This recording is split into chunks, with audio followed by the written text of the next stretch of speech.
Please అది దాంట్లో ఆయనది ఏమీ ఇన్పుట్ లేదు. రొమాంటిక్ యాంగిల్ అయితే సార్ ఇలాగే అబద్ధం చెప్తే నేను నేను నేను నేను విన్నాను.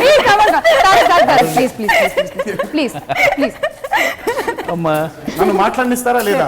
మీరే ఒక్క నిమిషం మీరే. కానీ ఇంత అబద్ధం అయితే ఏంటి? ఆయన నన్ను మాట్లాడిస్తారా లేదా? మీరే మీరే రొమాంటిక్ సీన్స్ లో మీరు చేస్తారు. ఇలాగే డిస్టర్బ్ చేస్తుంటారండి. ఇప్పుడు ఎక్కడ ఉన్నాను నేను? రొమాంటిక్ సైడ్ నిత్య మీనన్ అండ్ సమంత. నాలా అసలు రొమాంటిక్ సైడ్ లేదండి. అబ్బా ఇప్పుడు నిజం వస్తుంది. మరి 3 సినిమాలు ఒకటా 2 4? అబ్బో కష్టం అండి రొమాన్స్ అయితే. అంటే భయపడతారా? కాదండి, అంటే ఇప్పుడు వాళ్ళ అల్లరికి ఇంతకీ వాళ్ళిద్దరే మాట్లాడతారు తప్ప నన్ను మాట్లాడి నేను అక్కడ ఉన్నాను ఇక్కడ. ఎందుకే మేమే బాగా దాకా అరుచుకొని అల్లరి చేసి ఒకసారి అనగానే అంత మూడ్లోకి వెళ్ళటం కష్టం కదా వాళ్ళిద్దరు. సో దానికి చాలా టైం పడుతుంది. అది సార్ నేను పిలుస్తాను సార్ వచ్చి చూపించారు.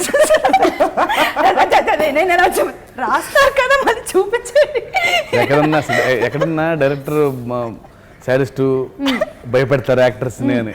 ఇక్కడ యాక్టర్స్ 2 హిట్ సినిమాలు తీసాడు, అసలు ఆ భయం ఏం లేదండి. ర్యాగింగే ఇప్పుడు చేస్తుంది కదా, అదే చేస్తుంది. నాకు అర్థమైపోయింది. 5 months కదండి అన్నారు. 5 months కదా మొత్తం. 5 months. ఇంకా జనతా గ్యారేజ్ తో ఏదో మా కాంబినేషన్ లో మంచి హిట్ పడిపోతే ఆపేద్దాం. ఇంకా అవ్వట్లేదు. ఇంకా నాకు నాకు నా వల్ల అవ్వట్లేదు.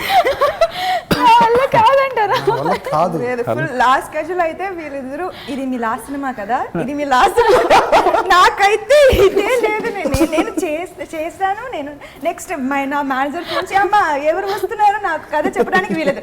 లాస్ట్ సినిమా కదా ఇంకా చాలు నీకు చూడు వయసు చాలు. Last cinema last daily good morning తర్వాత ఇది. ఈ వీడియోపై మీ విలువైన కామెంట్స్ ని మాతో షేర్ చేసుకోండి. అండ్ ఇంకో విషయం, సబ్స్క్రైబ్ చేసుకోవడం మర్చిపోకండి.